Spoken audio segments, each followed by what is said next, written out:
Disclaimer. Six Inc. does not act as a securities dealer or advisor and is not registered to do so under applicable securities law. The accuracy of any statements made by individuals interviewed is not verified by Six Inc. These individuals or the firms they represent are solely responsible for their statements. Nothing in this interview is a recommendation by Six Inc. for any securities, nor is it investment advice or a substitute for professional investment advice. All investments in securities carry risks. Everyone's investment needs are different. Investors should obtain professional advice from a registered investment dealer, advisor, or other professional third party. For a full disclaimer, please refer to the description below or at www.six.com.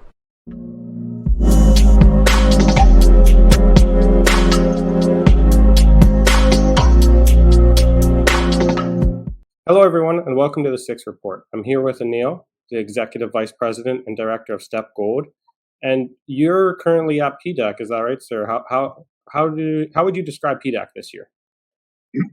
Well, it's our second PDAC within 12 months, so it's been a first, I would say. But certainly, it's busy, good positive vibes here. So I would say busier than I expected. So it's been good so far. Very, very, very busy for the last couple of days. I've heard the sentiment has been great at PDAC, so that's excellent. And you're coming on today to talk about your company just releasing news about a letter of intent to acquire Anacortes Mining Corp. So I was wondering if you could talk a little bit more about the bind-in agreement terms. Sure.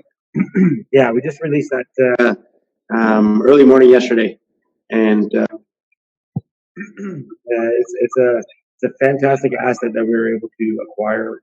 I guess in a weak market today, but it's a very complementary asset.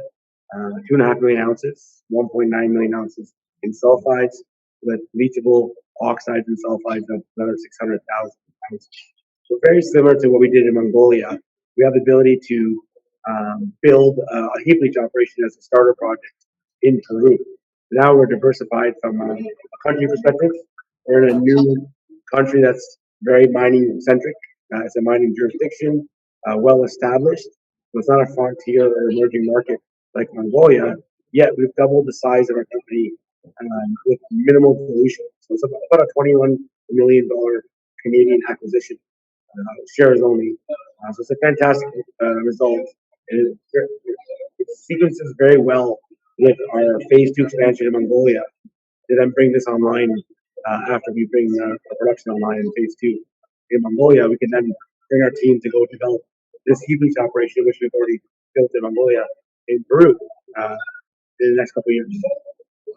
And yeah, so I'll paraphrase. You almost stated this that this transaction would transform Steppe Gold into a multi-asset, multi-jurisdiction gold company. But why don't you tell us why you specifically had your eyes on Anacortes Mining and the logic behind this acquisition? Sure. So actually, this is an asset that we've known for a few years. Actually, we looked at it a few years ago and didn't have the ability to transact on it. Another company was able to raise money, and they transacted at a value that's 5 times our current valuation, our acquisition valuation. So I guess patience helps. We were lucky to be able to grab this asset at a depressed valuation in the current market. But it certainly is in a good jurisdiction. So it's a strong endowment today that will continue to grow. So we see a lot of upside on the oxides, on the sulfides, and a quick path to production once we complete the permitting in the feasibility study. So it's actually a natural fit in our pipeline of development. We've already brought phase 1 online in Mongolia, which is the heap leach. Our phase 2 will come online in early 2025, and by that time, in 2025, we should be able to start construction on this project, and in 2026 can bring it online, which will bring our production profile to closer to about 200,000 ounces across 2 different jurisdictions. So it's definitely what we're hearing from the market and investors.